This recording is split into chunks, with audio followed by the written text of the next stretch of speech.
হয় শ্যামলী, ইয়াতে প্ৰথম কথাটো আহিব দাদা ব্ৰিগেড। সেই দাদা ব্ৰিগেডৰ শক্তি এতিয়াও অব্যাহত আছে। বিশেষভাৱে যদি আমি কওঁ হিমন্ত বিশ্ব শৰ্মা সমান্তৰালকৈ জয়ন্ত মল্ল বৰুৱা, পীযুষ হাজৰিকাকে আদি কৰি এই যি কংগ্ৰেছ চৰকাৰৰ দিনৰ পৰাই যি তেওঁলোকৰ এটা শিবিৰ আছিল, সেই শিবিৰ এতিয়াও কিন্তু একেই আছে। এয়া তাৰেই প্ৰমাণ। সাধাৰণ এটা কথা, ৰাজ্যিক বিজেপিৰ সভাপতি দিলীপ শইকীয়া, তেওঁ এটা স্পষ্টকৈ পহিলা বহাগৰ দিনা স্পষ্টকৈ কৈছিল মিণ্টু তামুলীক অপসাৰণ কৰিব লাগে, মিণ্টু তামুলীক আজিয়েই বহিষ্কাৰ কৰিব লাগে। আৰু তাৰ ৩টা দিন পিছত এটা যি বাৰ্তা নলবাৰীৰ স্থানীয় বিজেপিৰ লোকসকলে ভাইৰেল কৰিছিল, সেইটো হৈছে যে এনেধৰণৰ কথা কৈছিল যে মিণ্টু তামুলী জিন্দাবাদ ধ্বনি দিছিল। মিণ্টু তামুলী সৰ্বশিক্ষা মিছনৰ যি কনিষ্ঠ অভিযন্তা, জিলা পৰ্যায়ৰ যি কনিষ্ঠ অভিযন্তা, সেই কনিষ্ঠ অভিযন্তা মিণ্টু তামুলী। আৰু আজিৰ দিনাখন সেই মিণ্টু তামুলীৰ সন্মুখত যি সময়ত দিলীপ শইকীয়াই বাৰে বাৰে কৈছিল যে তেওঁক বহিষ্কাৰ কৰিব লাগিব, জয়ন্ত মল্ল বৰুৱাক ৰঙা চকু দেখুৱাইছিল, সন্মুখত থিয় হৈ আছিল মুখ্যমন্ত্ৰী ডক্টৰ হিমন্ত বিশ্ব শৰ্মা। আৰু ইয়াৰ পিছত কেনেধৰণৰ এটা প্ৰতিক্ৰিয়াৰ সৃষ্টি হৈছিল সেয়া সকলোৱে গম পাইছে। আমি সকলোবোৰ আকৌ বিতংকৈ ক'ম, কিন্তু দিলীপ শইকীয়াই আজিৰ দিনটোত কি মন্তব্য কৰিলে সেই মন্তব্যটো প্ৰথমতে শুনুৱাই ল'ব বিচাৰিছোঁ। খালি খং নামে চন্দাল হ'ব নালাগে, খালি খং নামে চন্দাল হ'ব নালাগে।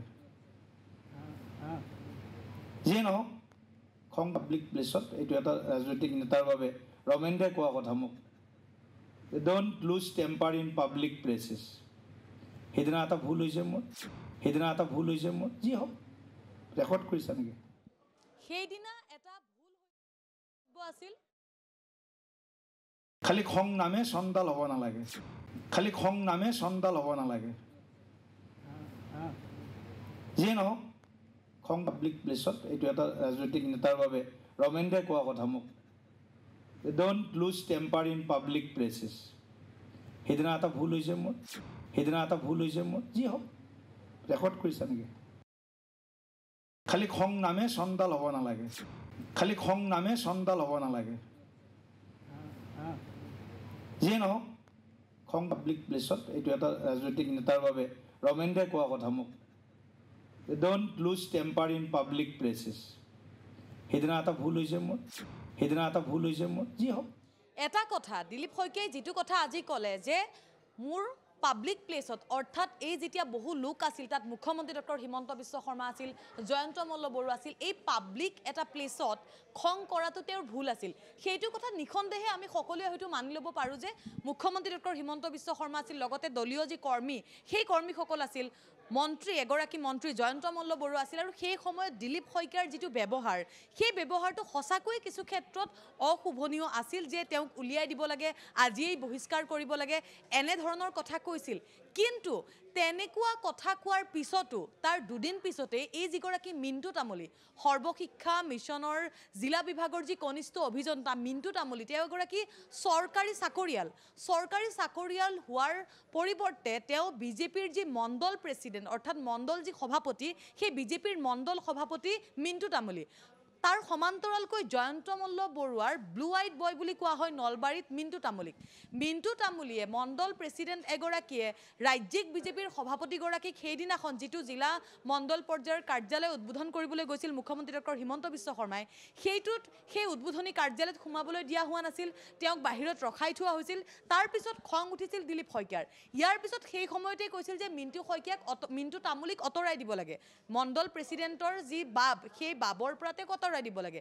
কিন্তু তাৰপিছত দেখা পোৱা গ'ল 1 বহাগত সেই ঘটনা হৈছিল, 1 বহাগ অৰ্থাৎ মঙলবাৰে সেই ঘটনা হৈছিল, আৰু আজি দেওবাৰ, অৰ্থাৎ 5টা দিন, বিশেষকৈ এই 5টা দিনতেই যদি আমি কওঁ তেতিয়াহ'লে দিলীপ শইকীয়াই সুৰ সলাইছে, কিয়নো তাৰ 3টা দিন পিছত মিণ্টু তামুলী জিন্দাবাদ, জয়ন্ত মল্ল জয়ন্ত মল্ল জিন্দাবাদ এনেধৰণৰ কথাসমূহ এই যি কাৰ্যালয় নলবাৰীৰ যি মণ্ডল বিজেপিৰ যি কাৰ্যালয় আছিল সেই কাৰ্যালয়ৰ পৰাই কিন্তু ফেচবুকত ভাইৰেল হৈছিল অৰ্থাৎ এক প্ৰকাৰ যদি আমি কওঁ তেতিয়াহ'লে চেলেঞ্জ দিছিল জয়ন্ত মল্ল বৰুৱাই বা মিণ্টু তামুলীয়ে তাৰ পিছত কালিৰ দিনটোত আকৌ এটা আপডেট হৈছিল শ্যামলী সেই আপডেটটো আছিল যে চৰকাৰী চাকৰি কৰে মিণ্টু তামুলীয়ে চৰকাৰী চাকৰি কৰাৰ পিছত কেনেধৰণে তেওঁ বিজেপিৰ কামসমূহ কৰিব পাৰে আজিৰ দিনটোত জয়ন্ত মল্ল বৰুৱাই যেন ক্লিন চিট দি দিলে এক কথাত যদি আমি কওঁ তেতিয়াহ'লে যেন সংবিধানেই সলনি কৰি দিলে যে চৰকাৰী চাকৰি কৰা মানুহে চৰকাৰী চাকৰিয়ালে বিজেপিৰ কাম কৰিব নোৱাৰে নেকি এনেধৰণৰ মন্তব্য কৰিছিল গতিকে আমি আকৌ এবাৰ সেই মন্তব্য শুনাম কিন্তু প্ৰথমতে আমি শুনুৱাই ল'ব বিচাৰিছোঁ সেই এক বহাগৰ দিনা পহিলা বহাগৰ দিনা দিলীপ শইকীয়াই কি কৈছিল পহিলা বহাগত তেওঁ কেনেধৰণে সেই মণ্ডল প্ৰেচিডেণ্টক বিষয়বাবৰ পৰা আঁতৰাব লাগে সেইটো আমি আপোনালোকক শুনাম কিন্তু তাৰ আগত শুনুৱাই দিব বিচাৰিছোঁ আজি দিলীপ শইকীয়াই ৰাজহুৱাকৈ কি কথা কৈছিল তেওঁ কেনেধৰণে ক্ষমা বিচাৰিছিল সেই মন্তব্যটো পুনৰবাৰ শুনুৱাই লৈছোঁ খালি খং নামে চন্দাল হ'ব নালাগে খালি খং নামে চন্দাল হ'ব নালাগে যিয়ে নহওক খং পাব্লিক প্লেচত এইটো এটা ৰাজনৈতিক নেতাৰ বাবে ৰমেন্দ্ৰে কোৱা কথা মোক don't lose temper in public places সেইদিনা এটা ভুল হৈছে মোৰ যি হওক ৰেকৰ্ড কৰিছা নেকি